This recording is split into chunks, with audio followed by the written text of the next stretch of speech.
यं ब्रह्मा वरुणेन्द्ररुद्रमरुतः स्तुन्वन्ति दिव्यैः स्तवैः वेदैः साङ्गपदक्रमोपनिषदैर्गायन्ति यं सामगाः ध्यानावस्थिततद्गतेन मनसा पश्यन्ति यं योगिनो यस्यान्तं न विदुः सुरासुरगणा देवाय तस्मै नमः। 1 श्रीमच्चन्दनचर्चितोज्ज्वलवपुः शुक्लाम्बरा मल्लिका मालालङ्कृतकुण्डला प्रविलसन्मुक्तावली शोभिता सर्वज्ञाननिदानपुस्तकधरा रुद्राक्षमालाकरा वाग्देवी वदनाम्बुजे वसतु मे त्रैलोक्यमाता चिरम्। 2 मूकं करोति वाचालं पंगं लङ्घयते गिरिं यत्कृपातमहं वन्दे परमानन्दमाधवम्। 3 नमो भगवते तस्मै व्यासायामिततेजसे यस्य प्रसादाद् वक्ष्यामि नारायणकथामिमाम्। 4 नारायणं नमस्कृत्य नरं चैव नरोत्तमं देवीं सरस्वतीं व्यासं ततो जयं मुदीरयेत्। 5 सबेले पुष्पांजलि पुस्तक में चढ़ाए पछी श्रोताले एक चित्त भएर कथा सुन्नु। अष्टविंशोऽध्यायः। कुमारजी आज्ञा गर्नुहुन्छ, हे अगस्त्य मुनि। त्यसपछि ती ब्राह्मणहरू भात लिएर चन्द्रावती भएको स्थानमा पुगे। चन्द्रावतीले तिमीहरू आएको देखि मलाई पनि केही ल्याइदियौ कि भनी सोधिन् र ब्राह्मणहरूले भने, हे पापिनी, त अत्यन्त पापिनी रहिछस्। तेरो निम्ति हामीले लज्जित हुनु पर्यो, किनकि तलाई दिन भनी हेर्न जाँदा राजाको भण्डार नै सुक्यो। यति भात रानीलाई भनेर पकाइराखेको रहेछ, ल्याइदिएका छौं, लौले भनेर सुम्पिदिए।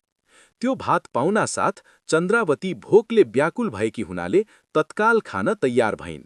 अनि ती ब्राह्मणहरूले भने, हे पापिनी, यस्तो अवस्थामा परेर पनि तलाई धर्मको चेष्टा रहेनछ? मुख धोएर खा। तेरो अवस्था देखेर हामीलाई दया लाग्यो, तलाई उपदेश दिन्छौं, सुन। निरञ्जन निराकार रूप श्री स्वस्थानी परमेश्वरीको व्रत गर, त्यही व्रतको प्रभावले तेरो उद्धार हुनेछ भनी उनीहरू गए। अनि चन्द्रावती बडो कष्टले 4 हात पाउँ टेकी मुख धुन शाली नदीमा जाँदा शाली नदीको जल सुक्दै गयो र चन्द्रावती रोई कराई माथि आएर मुख नधोएरै खान्छु भनी भात हातमा लिनासाथ खरानी भयो।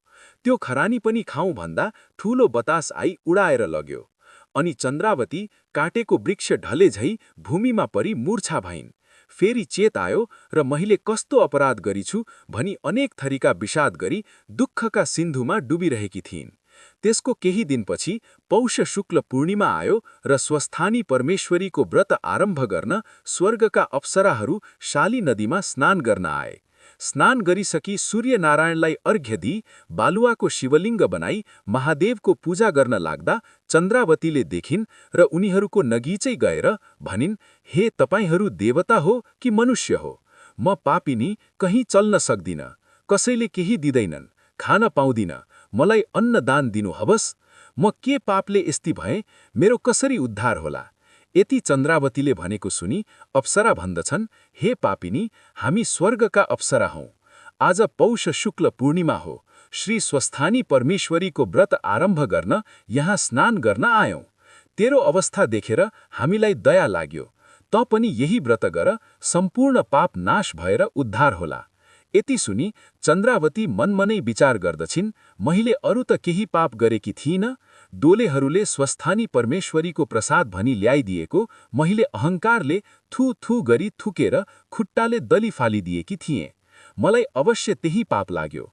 यहाँ आइपुगेपछि नदी तर्न लाग्दा डोलीबाट लडेथे। ठीक हो, कपिल ब्राह्मणले पनि स्वस्थानी परमेश्वरीको व्रत गर भन्ने उपदेश दिएका थिए। आज अप्सराहरूले पनि त्यस्तै भने। श्री स्वस्थानी परमेश्वरी भनेकी ठूली रहिछन्, मनुष्यहरू अभिमानले नासिदा रहेछन्। मैले पनि अहङ्कार गर्दा यस अवस्थामा प्राप्त भएँ। अब म पनि स्वस्थानी परमेश्वरीको व्रत गर्दछु। यस्तो निश्चय गरेर अप्सराहरूसित प्रार्थना गरिन्, हे अप्सरा हो, स्वस्थानी परमेश्वरीको व्रत विधि के हो? के गर्नुपर्दछ? यो सबै आज्ञा हवोस्। यति चन्द्रावतीले भनेको सुनि अप्सरा भन्दछन्, हे पापिनी, आजैदेखि हात खुट्टाका नङ काटी स्नान गरी पवित्र भएर एक भक्त रही एक चित्त गरी महिना दिनसम्म नित्य मध्याह्न कालमा श्री महादेवको पूजा गर्नु। सकेदेखि श्री स्वस्थानी परमेश्वरीको कथा भन्नु वा सुन्नु, नसके मनले उनैलाई सम्झिरहनु। माघ शुक्ल पूर्णिमाको दिन अष्टोत्तर 100 पान, अष्टोत्तर 100 अक्षता, अष्टोत्तर 100 बेली पुष्प, अष्टोत्तर 100 कुड्का सुपारी, अष्टोत्तर 100 यज्ञसूत्र र अष्टोत्तर 100 रोटी तथा जात जातका फूल र नैवेद्यहरू तयार पारी आरसीमा ओंकार लेखी गंगा जलले स्नान गराउनु। माला पहिराई धूप, दीप, नैवेद्य, फल फूल र कस्तुरी, मेवा मिष्ठान्न, वस्त्र, भेटी चढाउनु। अनि एक चित्त भएर स्वस्थानी परमेश्वरीको स्तोत्र पाठ, जप ध्यान गर्नु र अर्घ्य दिनु। हे ईश्वरी भनेर मनले इच्छित वर माग्नु। अनि प्रसाद झिक्नु र अष्टोत्तरमा 8 रोटी, 8 अक्षता, 8 यज्ञसूत्र, 8 पान, 8 कुड्का सुपारी सगुन समेत आफ्ना पुरुषलाई दिनु। पुरुष नभए छोरालाई दिनु। छोरा पनि नभए मित छोरालाई दिनु। मित छोरा पनि नभए मेरो अमुक कामना सिद्ध होस् भनी गंगामा बगाउनु। 100 रोटी आफूले फलाहार गर्नु। रात्रिमा जागराम बस्नु। यति गरिसकेपछि तेरो सम्पूर्ण पाप नाश होला। हे पापिनी, यसमा अन्यथा नमानेस्। अब हामीहरू जान्छौं भनी अप्सराहरू स्वर्ग गए। त्यसपछि चन्द्रावतीले अप्सराहरूको उपदेश अनुसार शाली नदीमा स्नान गरी एक भक्त रही एक चित्त गरी स्वस्थानी परमेश्वरीलाई मनले सम्झिरहिन्। यही क्रमले व्रत गर्दा चन्द्रावतीको पाप घट्दै गयो। शरीरको कुष्ठ रोग पनि निको हुँदै गयो र दिव्य शरीर भएर आयो। महिना दिन पूरा भयो र माघ शुक्ल पूर्णिमाको दिन समस्त सामग्री तयार पारी अप्सराहरू स्वस्थानी परमेश्वरीको पूजा गर्न फेरि शाली नदीमा स्नान गर्न आए।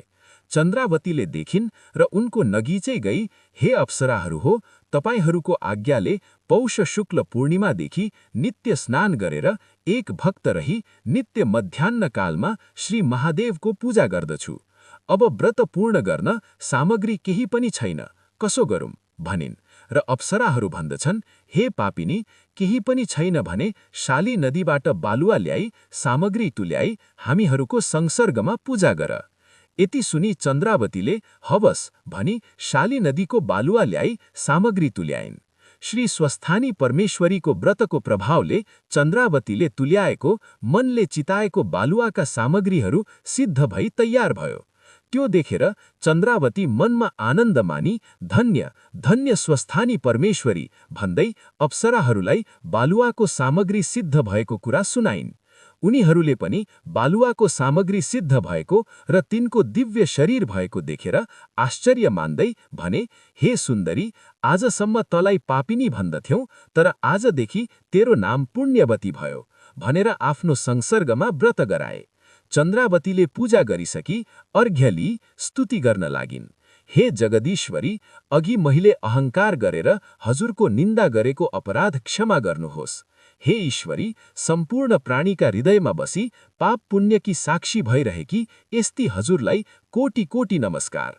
हे परमेश्वरी, एक मूर्तिले त्रिमूर्ति ब्रह्मा विष्णु महेश्वर भइरहेकी यस्ती हजुरलाई कोटि कोटि नमस्कार।